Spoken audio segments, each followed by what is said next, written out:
You ever have one of those mornings where you're just hoping for a quiet cup of coffee, but the universe decides to serve you front row seats to the wildest HOA takedown in county history?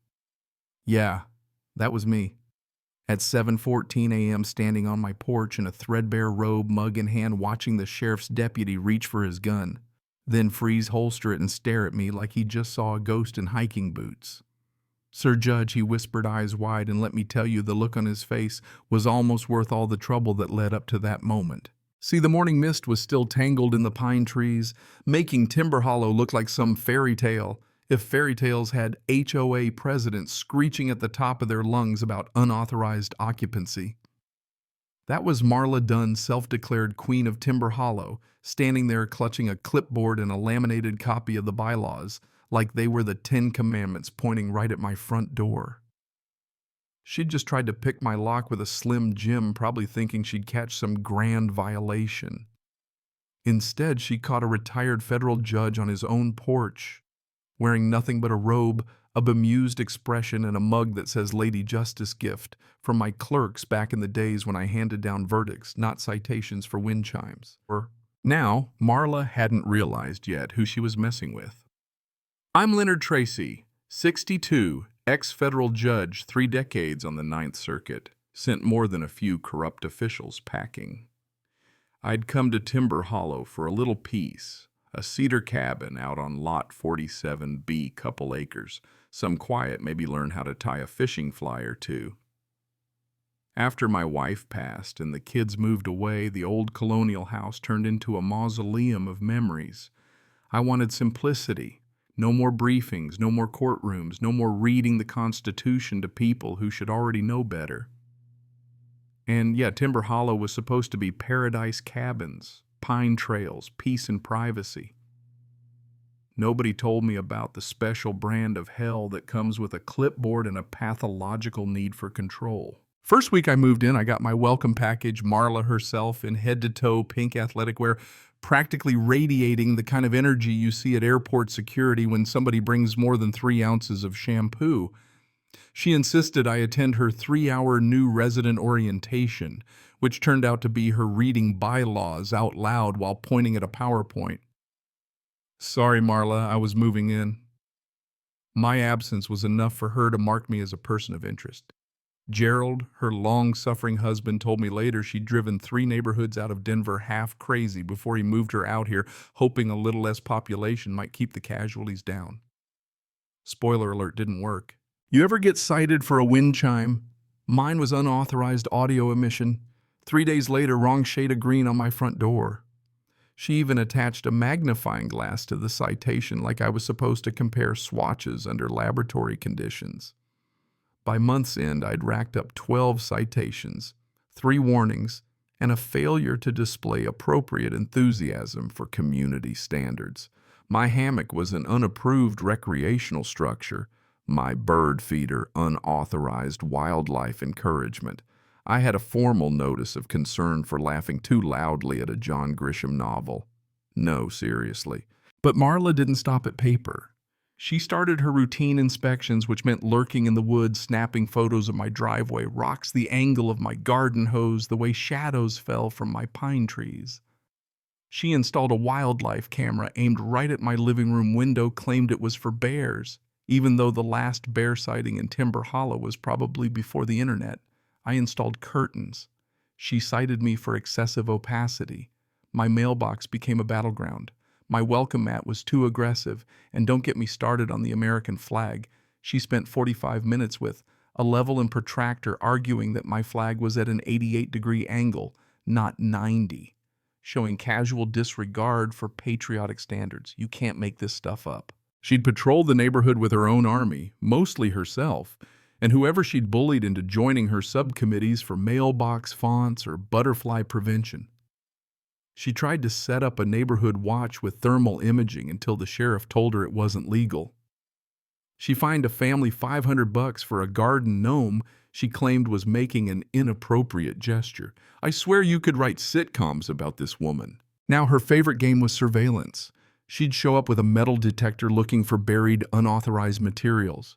She even hired her nephew and his college roommate as compliance consultants paid out of HOA funds to walk around taking notes on my solar panels, which they said could interfere with aircraft. Yeah, that happened. But the real twist came after I left town for a night, went to a retirement party for an old colleague in Denver. I came back to muddy boot prints circling my cabin, scratches on the lock-broken security camera, and an official HOA note taped to my window, surprise safety inspection per HOA authority section 12B2.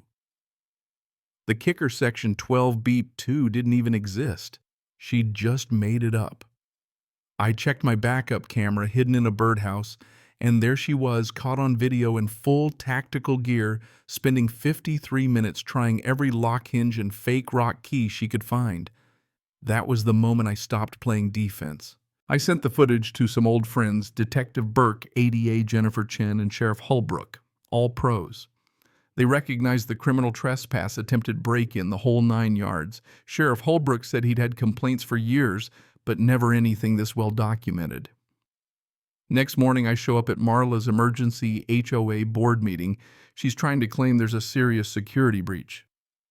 I play the footage right there on my phone for the board. Silence except for the sound of her crowbar smacking my door. Even her husband Gerald just stared at his shoes. By now, the board was seeing what everyone else already knew. Marla was running Timber Hollow like a fiefdom, not a neighborhood. When the sheriff's deputies rolled up 2 days later, Marla tried to rally, waving her clipboard, arguing about the wrong shade of green, screaming about bylaws. But the deputy recognized me from his courthouse intern days, and suddenly the whole tone changed. I handed over a flash drive with every incident, video, audio, you name it. Marla started rattling off regulations as they cuffed her, still convinced she was above the law. Turns out, she'd been running the place like her own private kingdom, fake citations, embezzling HOA funds, unauthorized surveillance. Even a replica federal marshal badge she flashed at contractors and residents. She kept files on everyone, detailed down to their shopping habits, work schedules, favorite pizza toppings. When the forensics team went through her accounts, they found $40,000 gone security equipment, legal consultations, drones for wildfire surveillance that just happened to point at people's bedroom windows. Her trial made local headlines, then national news. She stood up in court, gave a 40-page speech on the philosophy of community governance, which the judge cut off after 3 minutes. The evidence did the rest: her own videos, her own notes, other residents' testimony. The sentence: 6 years federal prison, $187,000 in restitution, lifetime ban from any HOA board. As they led her away, she tried to fine everyone in the courtroom for unauthorized assembly. Even from prison, she couldn't stop, sent me a citation for improper evidence, chain of custody, started issuing violations to guards and inmates, tried to run a coup against the prisoner committee. You can't help but wonder what makes a person tick like that. After Marla, Timber Hollow changed. The sun came out, folks started talking to each other, putting up birdhouses, laughing in public, building that greenhouse they'd always wanted. The new board cut the bylaws from 300 pages to 12. Gerald moved to Maine. Cliff took over as president. His campaign promise was common sense and coffee, and he actually delivered. The gnome in my neighbor's yard is holding a sign that says no more HOA rules, and nobody's measured it since. The aftermath didn't just stop at Timber Hollow. Neighboring HOAs got audited, board presidents resigned, the state legislature passed Mara's law to keep future clipboard tyrants in check. There's even a podcast about our reign of terror. I declined the interview, thank you very much. Funny thing is, people still ask me if I'm glad I stood up to her. Of course I am. Sometimes you've got to remind the world that no one is above the law, not even the president of a homeowners association with a fancy badge and a fundamental misunderstanding of constitutional rights.